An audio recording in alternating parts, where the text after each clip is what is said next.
Isaiah 28. Woe to the crown of pride, to the drunkards of Ephraim, whose glorious beauty is a fading flower, which are on the head of the fat valleys of them that are overcome with wine. Behold, the Lord hath a mighty and strong one, which as a tempest of hail and a destroying storm, as a flood of mighty waters overflowing, shall cast down to the earth with the hand. The crown of pride, the drunkards of Ephraim, shall be trodden under feet. And the glorious beauty, which is on the head of the fat valley, shall be a fading flower, and as the hasty fruit before the summer, which when he that looketh upon it seeth, while it is yet in his hand he eateth it up.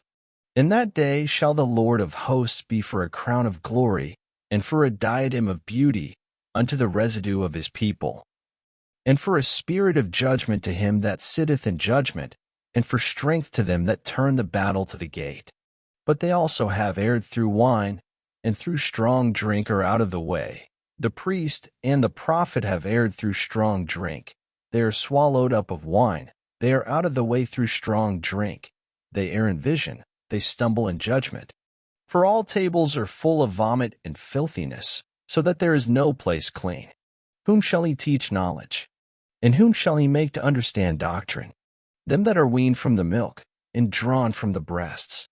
For precept must be upon precept, precept upon precept, line upon line, line upon line, here a little, and there a little. For with stammering lips and another tongue will he speak to this people, to whom he said, This is the rest wherewith ye may cause the weary to rest, and this is the refreshing. Yet they would not hear. But the word of the Lord was unto them precept upon precept, precept upon precept, line upon line, line upon line, here a little, and there a little, that they might go, and fall backward, and be broken, and snared, and taken. Wherefore hear the word of the Lord, ye scornful men, that rule this people which is in Jerusalem. Because you have said, We have made a covenant with death, and with hell are we at agreement. When the overflowing scourge shall pass through, it shall not come unto us. For we have made lies our refuge, and under falsehood have we hid ourselves. Therefore thus saith the Lord God, Behold, I lay in Zion for a foundation a stone, a tried stone, a precious cornerstone, a sure foundation. He that believeth shall not make haste. Judgment also will I lay to the line, and righteousness to the plummet. And the hail shall sweep away the refuge of lies, and the waters shall overflow the hiding place. And your covenant with death shall be disannulled, and your agreement with hell shall not stand. When the overflowing scourge shall pass through, then you shall be trodden down by it. From the time that it goeth forth it shall take you. For morning by morning shall it pass over, by day and by night. And it shall be a vexation only to understand the report. For the bed is shorter than that a man can stretch himself on it, and the covering narrower than that he can wrap himself in it.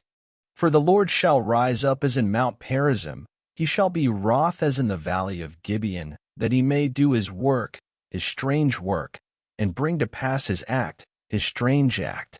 Now therefore be you not mockers, lest your bands be made strong. For I have heard from the Lord God of hosts a consumption, even determined upon the whole earth.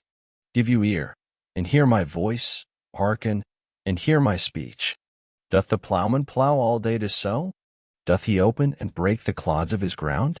When he hath made plain the face thereof, doth he not cast abroad the fitches, and scatter the cumin, and cast in the principal wheat and the appointed barley and the rye in their place? For his God doth instruct him to discretion, and doth teach him. For the fitches are not threshed with a threshing instrument, neither is a cart well turned about upon the cumin, but the fitches are beaten out with a staff, and the cumin with a rod. Red corn is bruised, because he will not ever be threshing it, nor break it with the wheel of his cart, nor bruise it with his horsemen. This also cometh forth from the Lord of hosts, which is wonderful in counsel, and excellent in working.